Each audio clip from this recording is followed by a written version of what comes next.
마리아에게서 나시고 본디오 빌라도에게 고난을 받아 십자가에 못 박혀 죽으시고 장사된 지 사흘 만에 죽은 자 가운데서 다시 살아나셨으며 하늘에 오르시어 전능하신 아버지 하나님 우편에 앉아 계시다가 거기로부터 살아있는 자와 죽은 자를 심판하러 오십니다. 나는 성령을 믿으며 거룩한 공교회와 성도의 교제와 죄를 용서받는 것과 몸의 부활과 영생을 믿습니다. 아멘. 찬송가 379장입니다. 379장.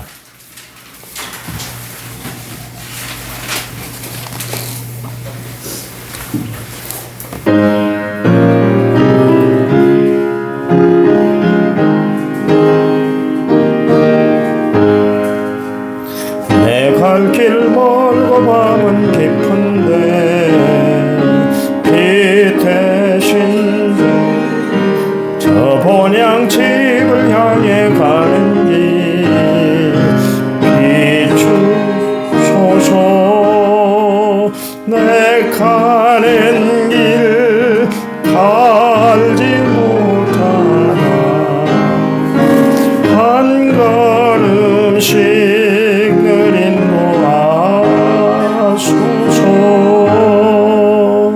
이전에 방탕에 지낼 때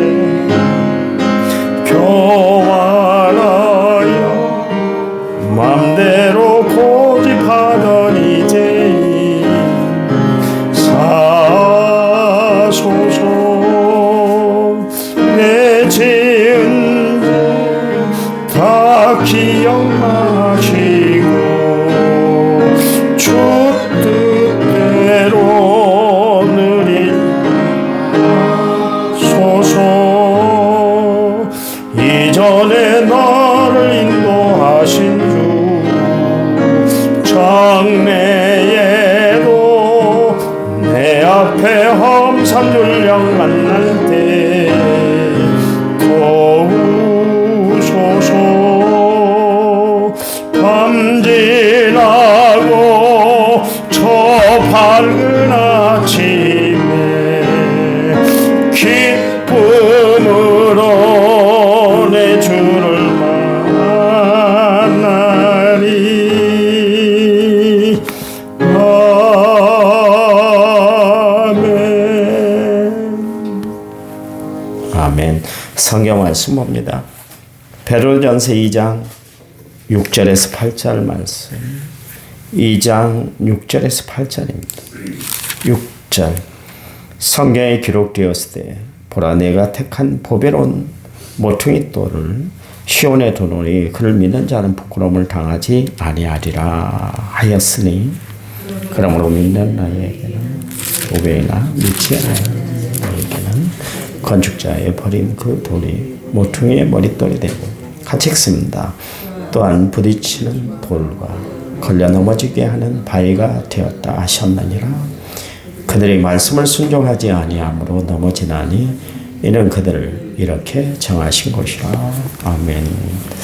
1청어제 6419번째 예물을 하나님 앞에 드리겠습니다. 찬양 부릅니다. 내가 너를 도우리라.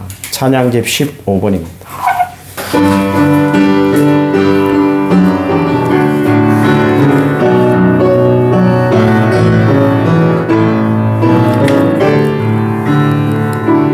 세상 일에 실패했어도 너는 절망하지 말아라. 내가 너를 도우리라.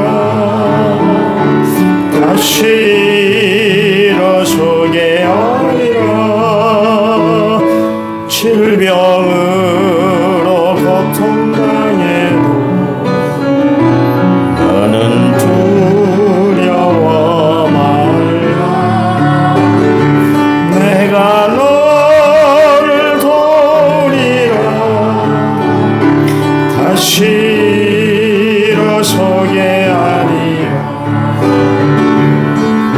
나를 버린 자들도 내가 사랑하거늘 하물며 너희를 그냥 둘까 보냐.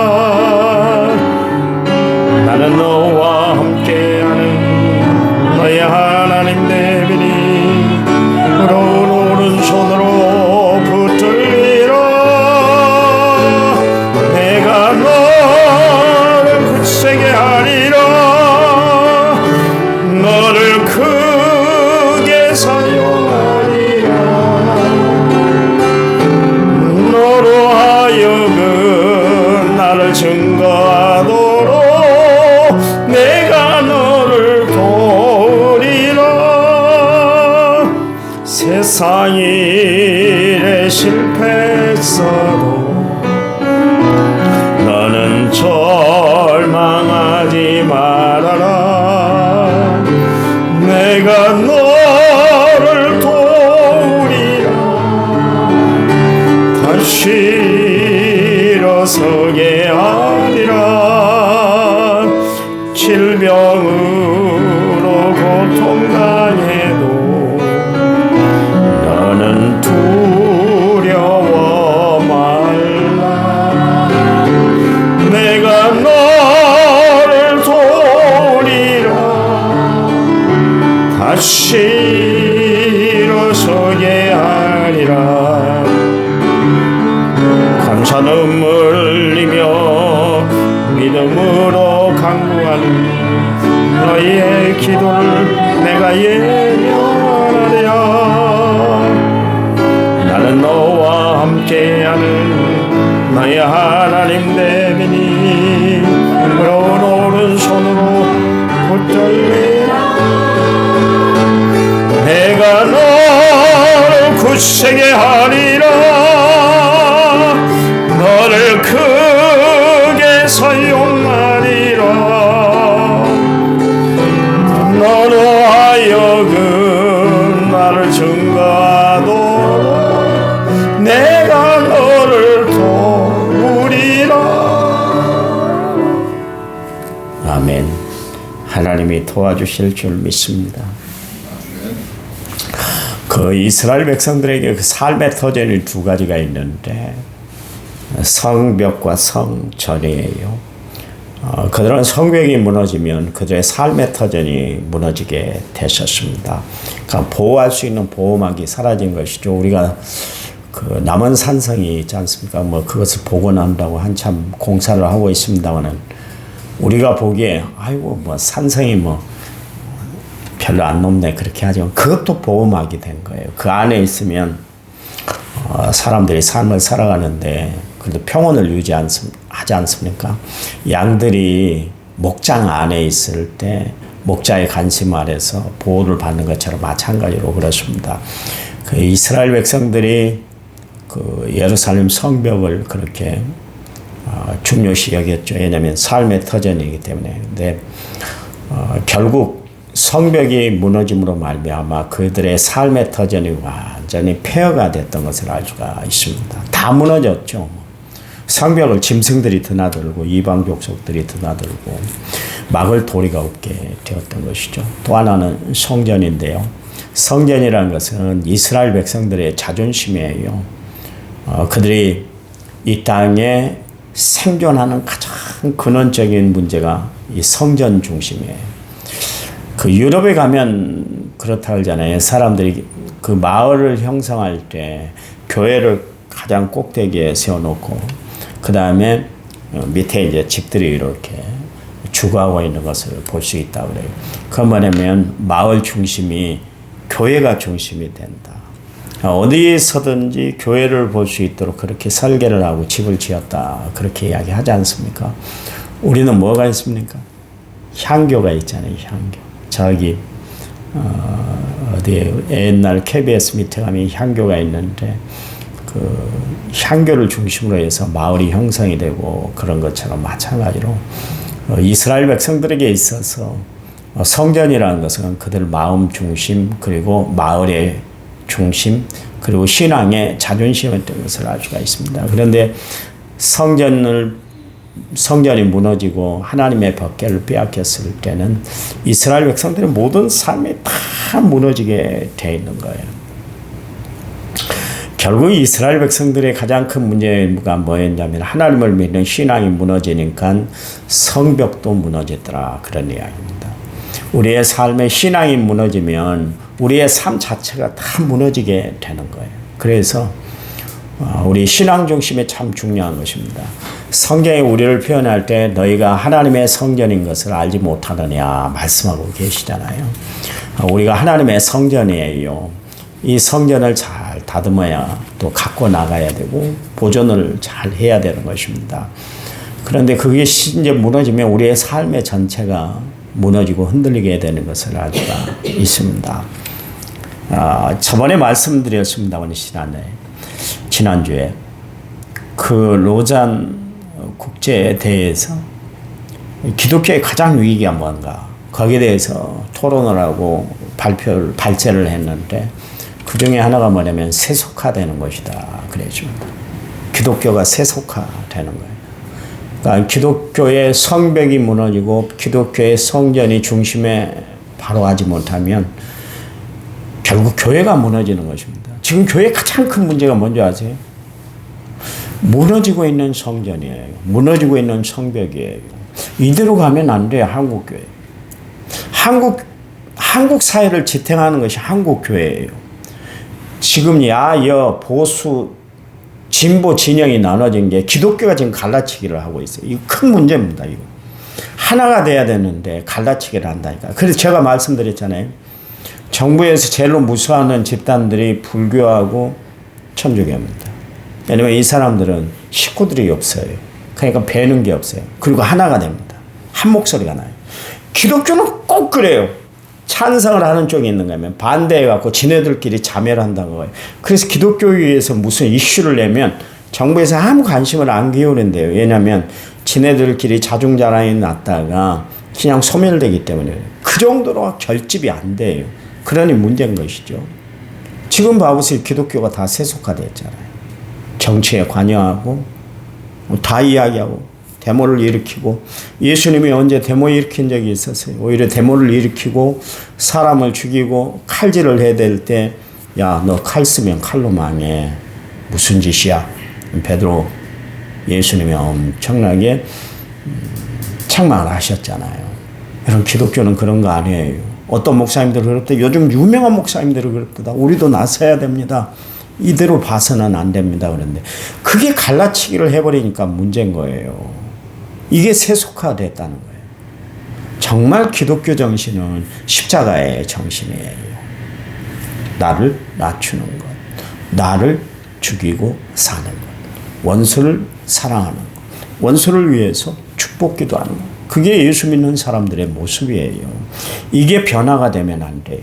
근데 기독교도 세속화돼서 축복만 갈구하지 신앙의 모습이 나타나고 있지 않지 않습니까? 가장 큰 문제예요. 이스라엘 백성들의 가장 큰 문제가 뭐였냐면 세속화를 따라가는 것이었습니다. 그러다 보니까 결국 우상을 숭배하고 우상을 숭배하다가 결국 하나님의 진노를 사서 이스라엘 백성들이 패망하고 말지 않습니까? 이스라엘의 역사를 보면 우리의 삶을 다시 한번 되돌아보는 기회가 돼야 되는 거예요. 여러분 정말 하나님이 원하시는 신앙의 모습을 간직하고 살아가는 성도들이 되시기를 간절한 마음으로 부탁을 드립니다. 나의 성벽은 든든한가? 나의 성전은 바로 세워져 있는가? 한번 깊이 새겨보시는 시간이 되시기 바랍니다. 지금 이 세상에는 별로 그 차이를 못 느끼지만 별세 이후의 세계에서는 극명하게 갈라지는 것을 알 수가 있습니다. 그러니까 예수 믿는 사람과 예수 믿지 않는 사람이 확연히 갈라진 사건이 부자 다이브스하고 거짓 나사로의 사건이라고 제가 말씀을 드렸잖아요. 거기 보니까 부자 다이브스는 이 땅에서 참 부족함이 없이 살았던 사람이에요. 모든 것을 다 누리고 하고 싶은 걸 다 하고 싶은 걸 다 했던 사람이 바로 부자 다이브스였는데 하나님을 믿는 신앙이 그에게 없었습니다. 거짓 나사로는 이 땅에서 누릴 수 있는 모든 것을 다 누리지 못하고 불쌍하게 살았던 사람이었어요. 근데 그가 하나 소유했던 것이 뭐냐면 하나님을 믿는 신앙이었어요. 이 땅에서는 분명히 그렇게 호화스럽게 살고 멋지고 아름답게 기름지게 살았는데 결국 그 사람의 사후세계를 봤더니 지옥불에 떨어졌더라. 그런 이야기지 않습니까? 그런데 이 땅에서 정말 피폐한 삶을 살았던 거짓 나사로는 천국이가 아브라함의 품에 빡 안겨서 행복한 삶을 살고 있는 것을 알게 됐지 않습니까? 이 땅에서는 잘 몰라요. 누가 누군지 어떤 사람이 예수를 잘 믿어 정말 천국 가게 되는지 그걸 잘 몰라요. 그런데 우리가 죽은 이후에는 분명히 갈라질 줄 아시기 바랍니다. 그러니 우리가 이 땅에서 어떻게 살아야 될 것인가? 잘 살아야 돼요. 잘 살아야. 예수 바로 믿으세요. 제 책임이 다른 게 뭐가 있겠어요? 여러분 영혼을 하나님 앞으로 인도하는 역할을 잘해야 되는 거예요. 목사가 그 짓을 잘못하면 나중에 험한 책망을 받을 거예요. 그래서 하나님이 심판하실 때 하나님의 집에 먼저 심판이 임한다 그랬잖아요. 저 책임이 중요한 거예요. 여러분 교회가 부흥되고 막 몇천 명이 모이고 막 부자가 오고 교회가 막 불을 쌓고 이게 중요한 게 아니라니까요. 얼마나 많은 영혼들이 주님 앞에 나오는가가 중요한 것이 아니라 그 영혼을 어떻게 하나님의 백성으로 살아가도록 만드는가 이게 중요한 거라니까요. 그게 내 사명이에요. 여러분 다른 거 보지 마세요. 목사님 부흥 못 시키면 아무것도 아니에요. 그런 이야기 하지 마세요. 아니요. 그것보다 더 중요한 게 여러분 영혼을 바로 책임지는 목사가 돼야 되는 거예요. 그래서 저를 위해서 날마다 좀 기도해 주세요. 우리 목사님이 헛된 길로 가지 않도록, 헛된 생각하지 않도록, 헛된 마음 품지 않도록 그 마음을 끝까지 가지고 가도록 기도해 주시기 바랍니다. 그래요. 그게 중요한 것이거든요. 저는 늘 일어나면 하나님 앞에 기도해요. 성도들 영혼을 위해서. 하나님 한 영혼도 실족되는 일이 없게 해달라고. 하나님 나라에 가는데 정말 부족함이 없는 백성들로 삼아달라고 늘 그렇게 기도하고 있습니다. 그 부자 다이브스하고 거짓 나사로가 갈림을 받았던 중요한 기로가 뭐였냐면 그 사람이 예수를 믿었느냐 믿지 않았느냐 그거였어요. 이 세상에서 아무것도 아닌 것 같았잖아요. 오히려 예수 믿는 사람들이 천덕꾸리가 되고 예수 믿는 사람이 오히려 사람들 손가락질을 받았지만 그게 중요한 것이 아니었어요. 사후의 세계, 그들의 삶이 극명하게 갈리게 됐습니다. 그게 바로 예수를 영접했느냐 영접하지 않았느냐 그 차이인 것을 알 수가 있습니다. 베드로는 지금 별세의 세계뿐만 아니라 이 지상의 세계에서도 예수 믿는 사람들이 구별된 삶을 살아야 할 것을 지금 강조를 하고 있는 거예요. 여기 베드로가 시편 26편, 28편, 16절에서 그 말씀을 인용했는데 하나님께서 택하시고 보배롭고 요긴한 모퉁이 돌을 시온에 세우신다. 그렇게 이야기를 하고 있습니다. 이 모퉁이 돌이 누구예요? 예수 그리스도를 뜻하는 겁니다. 우리가 4절 말씀에 살펴보니까 산돌이신 예수님이시다. 그렇게 이야기를 합니다. 그러니까 우리가 구원받는 조건은 뭐예요? 예수 그리스도 산돌이신 보배로운 산돌이신 예수 그리스도를 모시고 살아가는 거예요. 그 돌이 기초가 돼서 그 위에 집을 지어나가는 삶이 우리의 삶이 돼야 된다. 그런 이야기예요. 여러분 마태복음 7장에 보면 두 가지 집을 짓는 사람이 있습니다. 한 사람은 모래 위에 집을 지었고 한 사람은 반석 위에 집을 지었습니다. 모래 위에 지은 집은 평소에는 몰랐어요. 뭐 너무나 쉽게 지었으니까 공사하는데 시공비도 별로 안 들고 공사료도 별로 안 들고 공사비도 별로 안 들고 쉽게 지었네 생각을 했잖아요. 세상 참 요령 있게 살아야지 그렇게 생각을 했을 거예요. 근데 반석 위에 짓는 사람은 정말 거기에 텄 닿는데 얼마나 힘들었겠어요. 반석 위에 집을 짓나 쉽지 않잖아요. 근데 결국 언제 극명하게 갈리게 됐어요. 비가 오고 창수가 나고 풍수해를 당했을 때 모래 위에 지은 집은 결국 흔적 없이 사라지고 말았잖아요. 근데 반석 위에 짓는 집은 그대로 있었어요. 여러분, 우리가 세상 풍요, 세상 풍속에 따라 살아가는 것 정말 하나님이 원하는 삶의 모습이 아니에요. 우리는 하나님의 말씀을 붙들고 살아야 할 사람들이에요. 반석을 누구를 뜻하는가? 바로 예수 그리스도를 뜻하는 것입니다. 반석 위에 집을 지었다는 것은 예수 그리스도 터 위에 신앙의 집을 지었다. 그런 이야기입니다. 여러분 반석은 예수 그리스도가 되시기 바랍니다. 여러분 어떤 비바람이 몰아친다 할지라도 지진이 난다 할지라도 반석은 흔들리지 않고 깨어지질 않아요. 우리가 예수 그리스도 반석 대신 모퉁이 돌 대신 그리고 반석 대신 예수 그리스도 그 위에 우리의 신앙의 집을 지으면 우리의 신앙에 어떤 환난 폭풍우가 몰아친다 할지라도 흔들림이 없게 되는 줄 믿으시기 바랍니다. 그래요. 그 이야기를 지금 베드로가 하고 있는 거예요. 여러분 베드로가 어떤 사람입니까? 예수님을 모른다고 부인했던 사람 아니에요. 그런데 그가 성령을 받으니까 진짜 시몬 갈대아 같은 그런 사람이 페트로스 베드로가 되었습니다. 반석이 됐어요. 여러분, 우리가 정말 갈대처럼 흔들리고 그런 사람들이라 할지라도 하나님 부르심을 받고 예수를 구주와 주님으로 영접하고 천국 백성으로 우리가 살아갈 때 우리의 삶은 반석처럼 든든해지는 줄 믿으시기 바랍니다. 오늘 하루 살아갈 때 하나님 말씀을 중심으로 해서 승리하는 삶을 살아가는 은혜로운 성도들이 되시기 바랍니다. 그래서 이 땅에 승리하는 삶을 살아가는 믿음의 성도들이 되시기를 간절한 마음으로 부탁을 드립니다.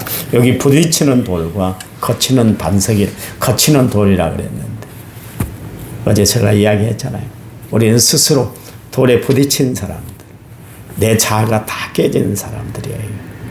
그렇지만 예수를 믿지 않는 사람들, 그들 앞에는 하나님이 가로막는 그런 장애물이 되고 말 거예요.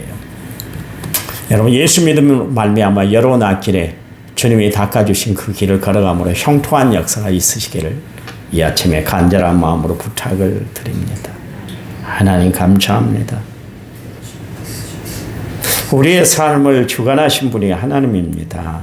늘 주를 생각하고 하나님을 의지하고 주의 보살핌을 받고 늘 승리하는 삶을 살아가는 저희를 되도록 도와주시기 원합니다. 합력해 하나님은 모든 일에 선을 이루어 주시는 좋으신 하나님인 줄 믿습니다. 그 하나님을 반석으로 삼고 우리의 신앙의 집을 튼튼하게 지어가는 저희들 되도록 축복해 주시옵소서. 예수님의 이름으로 기도했습니다. 아멘. 오늘 기도해 주시는데요. 오늘 기업 대신방에 있습니다. 9시부터 9시 10분에 이제 첫집 시작하는데요. 장로님들과 봉사부장님은 9시까지 교회로 오셔서 기도하시고 출발하는 것으로 하겠습니다. 우리 합심해서 기도할 때요. 오늘 기업 대신방을 위해서 기도해 주시고요. 또 우리 주변에 어려움 당한 식구들이 있습니다. 그들을 위해서 또 기도해 주시고 어제 잠깐 나오셨던 두 분이 계시는데 그분들이 우리 교회에 뿌리를 내릴 수 있도록 등록할 수 있는 교인이 되도록 여러분 기도해 주시기 바랍니다. 이 시간 합심해서 간절히 기도합니다.